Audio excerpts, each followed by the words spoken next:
Do you overthink? Do you find yourself repeating the same thing over and over and over again in your mind? Then, whatever you do, make sure to tune into this episode because what I'm going to be covering here today is for those people who think they belong to Overthinkers Anonymous. I made up the term. I don't think there's anything called Overthinkers Anonymous, but these 4 reasons of why you overthink and 4 steps to deal with it is going to be one of the most powerful ways you can transform your life in case you are an overthinker.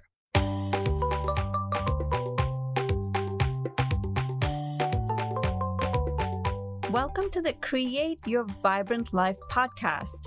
If you are the type of person who's a visionary, who wants more from life, who has high dreams and aspirations, wants to evolve spiritually and impact the world, and in the meantime, have time and energy to do the things that are important to you, then whatever you do, tune into this podcast every week.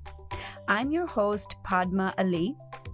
I help stressed out overachievers find clarity and awaken to their highest potential using my unique NEW, New You Blueprint.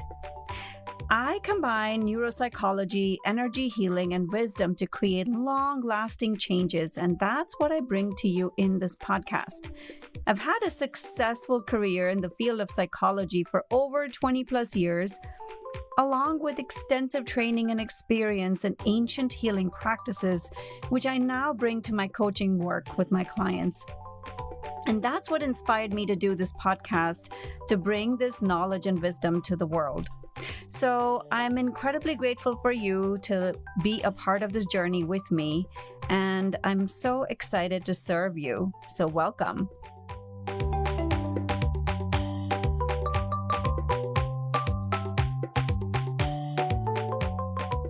Hey, welcome to Create Your Vibrant Life podcast, episode number 23.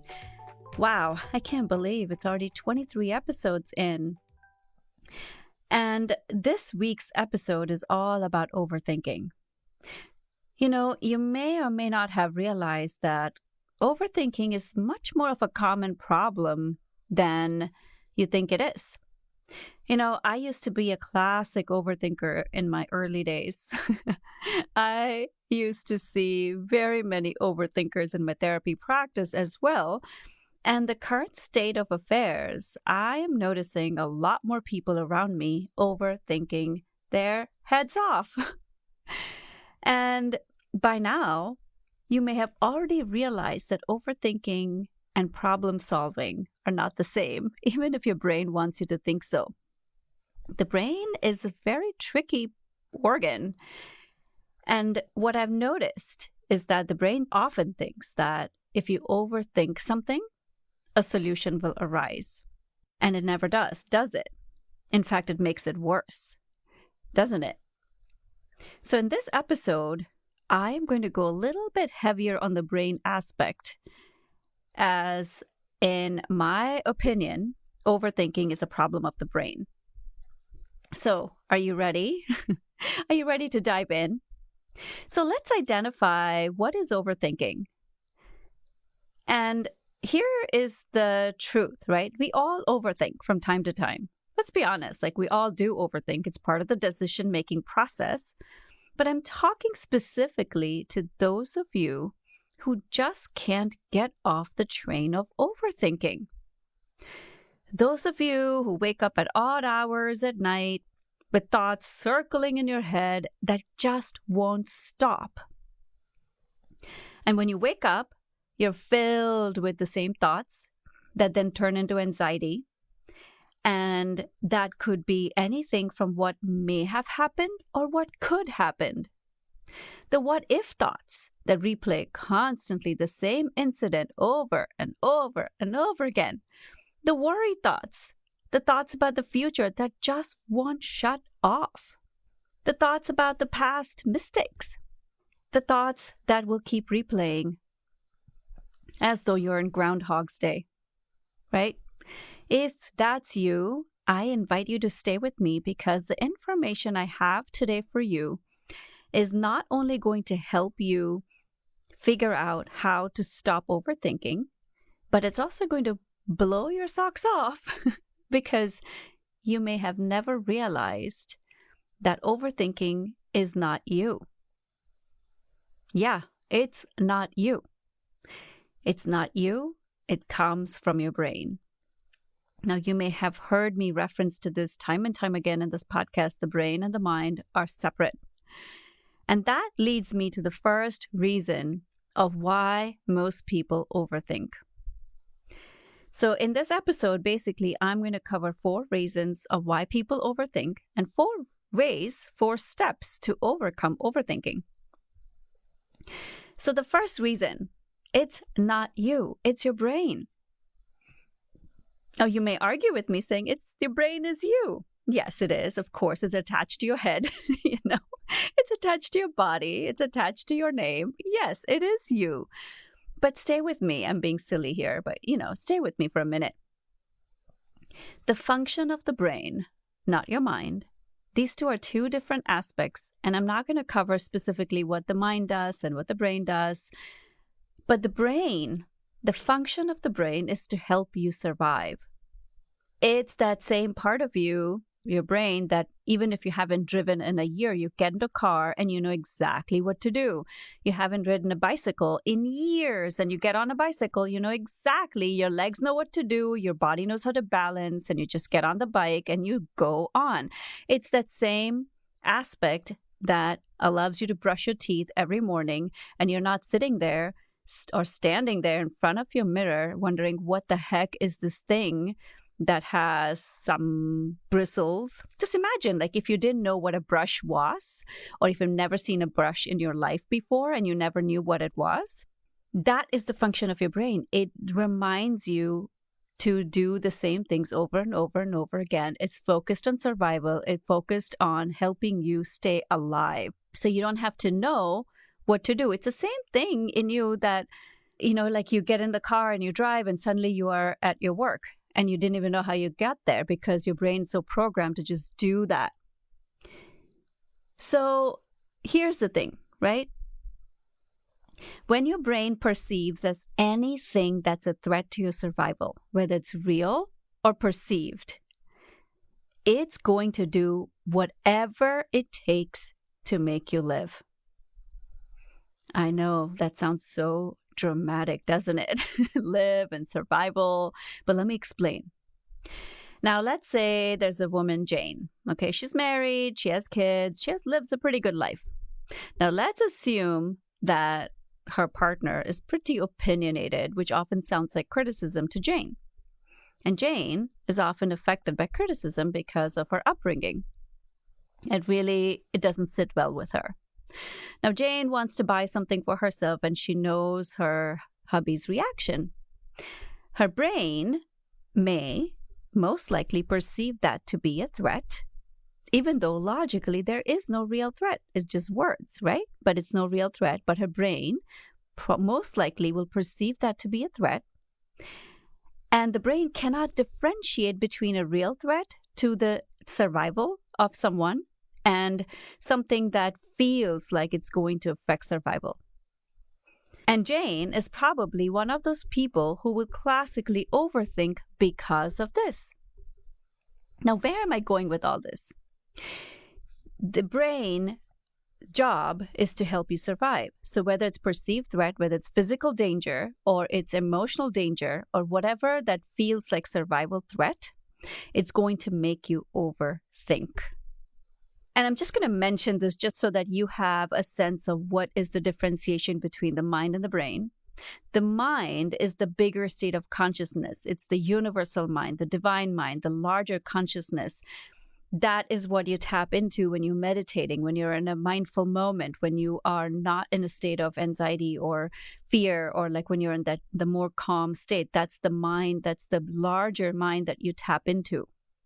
But brain literally is an entity of its own. Overthinking is its way of keeping you safe.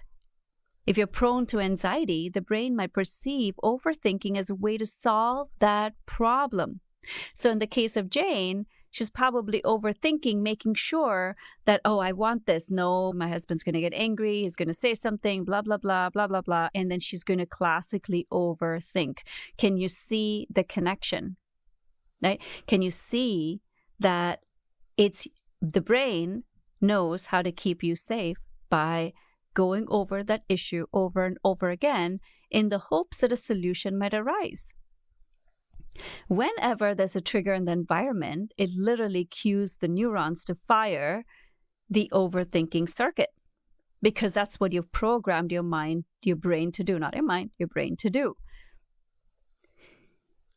And when you can start to differentiate the brain from the mind, it literally eases the system, because there's not an identification with like, oh my God, I'm overthinking again, or I can't, that whole cycle.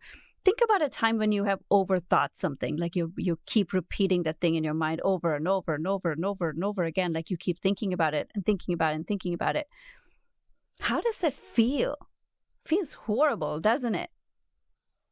And so when you can start to get this concept, like, okay, it's not me, this is my brain doing this thing of overthinking, it will allow you to just literally take a step back and breathe and give you that little bit space. And we need that space because it then will help you see what are these beliefs that are causing you to overthink in the first place. Consider that. Have you ever considered that whatever causes you to overthink is just a belief? An unconscious belief maybe, or a conscious one, I don't know. But that's one of the main reasons we overthink. There's something holding that overthinking in place.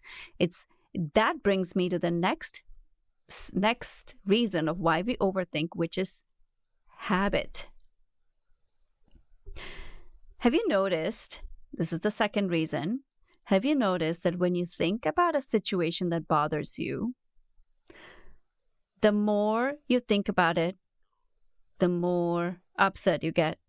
The more you think about it, the more you think about it, and the more you think about it, and the more you think about it. It's almost like once you open that tap, it doesn't stop, does it? And very soon you're stuck in a loop. And that, my friends, is a habit.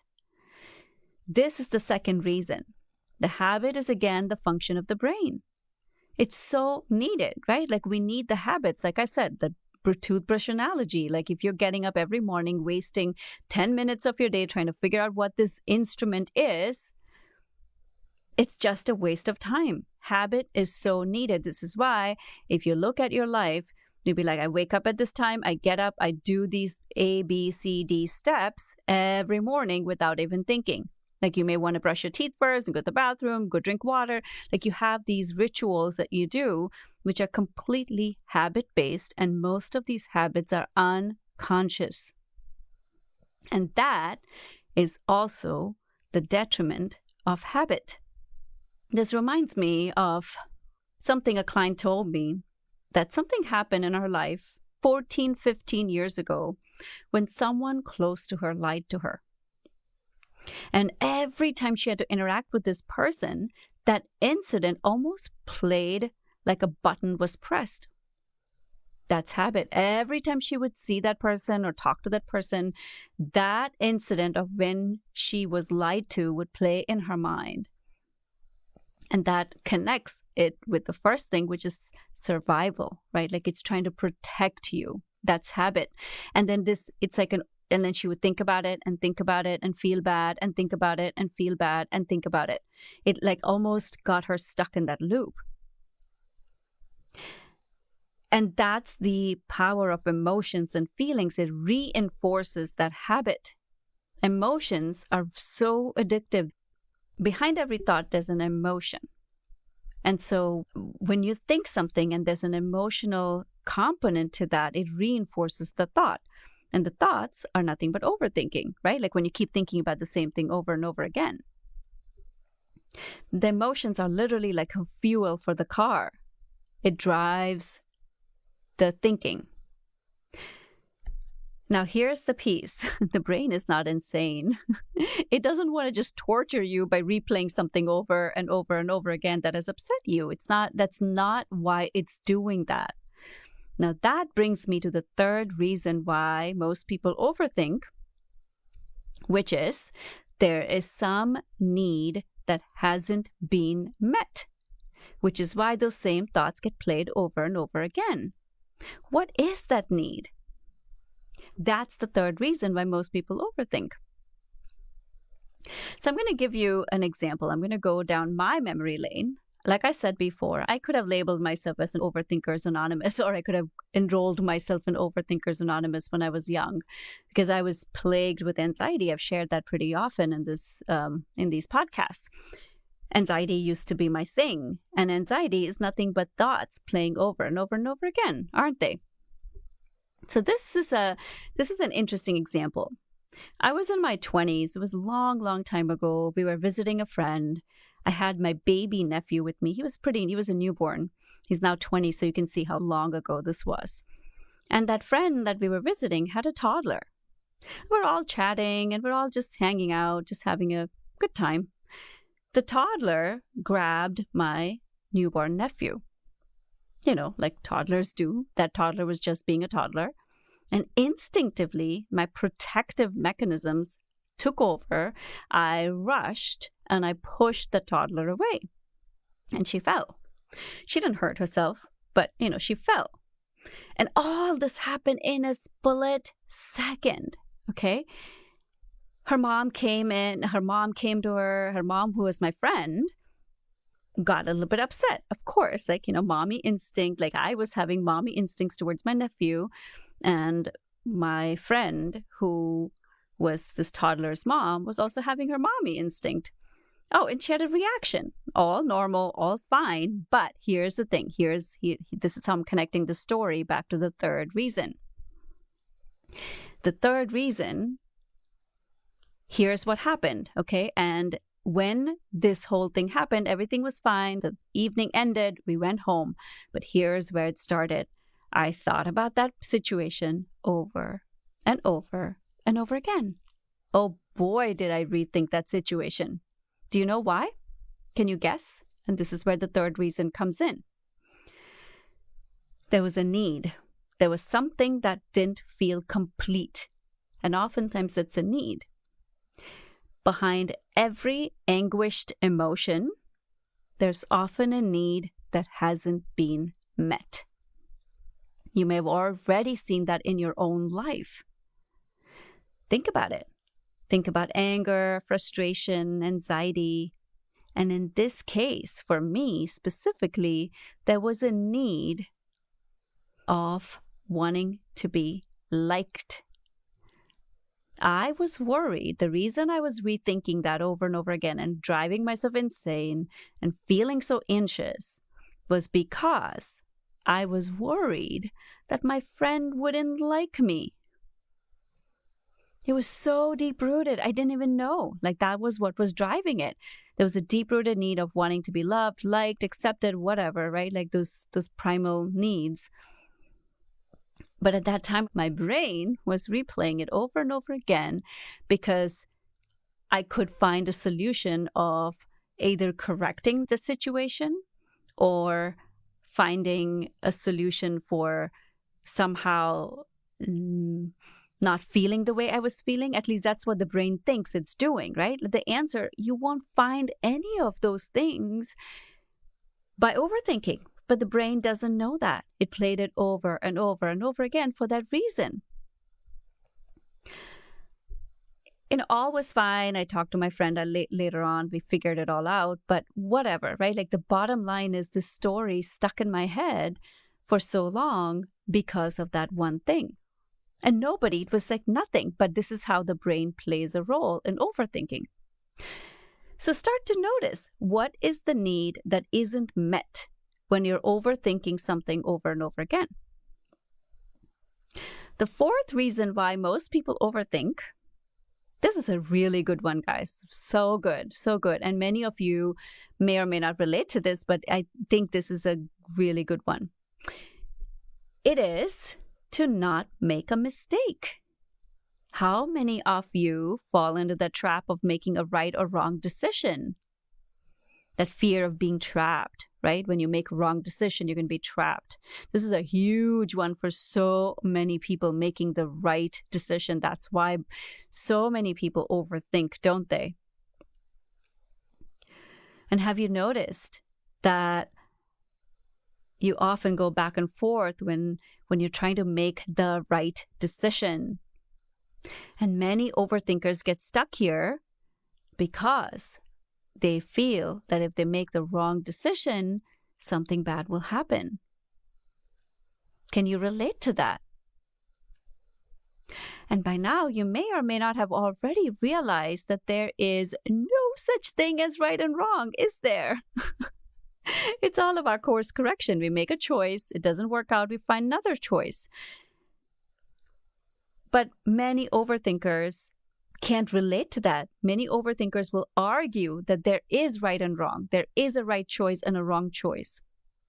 But let me ask you this. If you are in that camp, again, nothing wrong with that, but let me ask you this.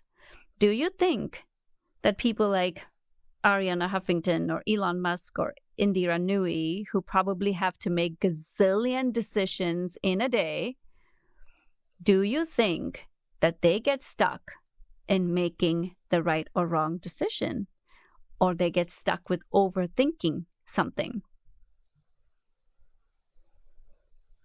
Do you think that they do that? And most people overthink a decision because they don't want to fail. But have you considered that the quote, fail faster, succeed sooner? How about that for a perspective, right? Yeah, it's all about what we think it is. So the 4 steps, 4 reasons why most people overthink are, just to recap, it's not you, it's your brain. Just remember that. And the second one is habit. The reason you overthink is because of habit. The third reason is there's a need that hasn't been met. And the fourth reason is so that you don't make a mistake. Now that you know that these 4 reasons contribute to overthinking, what are you willing to do? This is your first transformational takeaway from this particular episode. What are you willing to commit to, knowing that these are the 4 reasons why you overthink? Now, I'm going to share with you 4 steps on overcoming overthinking. Now, these 4 steps they're not in sequential order, and you can pick in one or pick all of them to do it together, but they really work. So the first step to overcome overthinking, this is a simple one, and I've seen this work over and over again with so many of my clients and with myself, and that is movement, exercise. NCBI has research that has demonstrated that exercise improves mental health, and you already may have realized the consequences of overthinking, like anxiety, depression, frustration, which often leads to health issues, doesn't it? And exercise, movement clears the mind, clears the brain. It literally washes away all those thoughts. It's chemical. It's a chemical reaction of the brain when you exercise or when you do some kind of movement. And here is the beauty. Neuropsychology, which is one of my core pillars of my work with my clients, basically it's how thoughts and beliefs and all that, when you exercise or when there's movement involved, it breaks those neural pathways. It breaks those overthinking neurons get broken up when you move, when you exercise, because it breaks those neural pathways. And what I've seen again, time and time again, is when I'm feeling stuck or I'm not able to break through something, a problem, I exercise. I take a break from whatever I'm doing. I exercise or go for a walk or do some yoga, something to just stop. And it stops that spiral. Another way to kind of realize that this is how it works is if you have young children, you may or may not have noticed that when they are throwing a tantrum and you just say, oh, you just pick them up and you take them outside or do something else with them, distract them or just get them out of that space, it's almost like the tantrum just stops mid-sentence.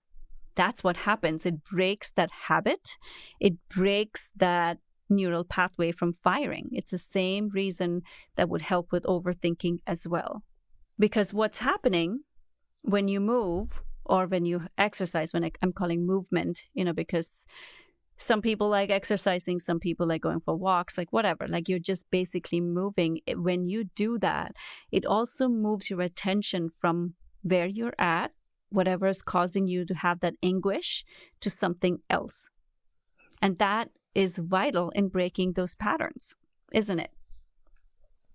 All right, so the next step that would help in eliminating overthinking is to get to the bottom of it, to really understand. See, when you're overthinking, right, like, or your thoughts are firing away, it's jumbled. It's like everything is like, it's like a wire that is all completely intertwined and you don't know where's the beginning and where's the end. It's just like completely all mangled up. And that's exactly what happens with thoughts. It's completely mangled up when you're overthinking. So when you start to get to the bottom of it, and how you get to the bottom of it is by writing. I love writing for that reason, because when you start writing, it allows you to unpackage those thoughts and really see what exactly is bothering you, what specifically is upsetting you right now. And that free flow of consciousness of writing, it lets everything out on paper, so you're not holding all those thoughts in your mind. And it also gives you clarity about what specifically you need solution for. And that is amazing, because once you have that, then you may be able to do something productive about it than overthinking it. Am I right? So that's the second step. The third step, this is one of my favorites. It's radical compassion and acceptance of wherever you are. What if you were able to bring in mindfulness to this whole thing? If something is really bothering you and you can't stop thinking, you've tried everything else, what if you just allowed space to say, all right, I'm feeling this way right now. I can't do anything about it. I don't know what to do. I just don't even know how to stop this train. When you can bring in that level of love and compassion for your own journey without wanting you to be somewhere else, it's really amazing to see the shift.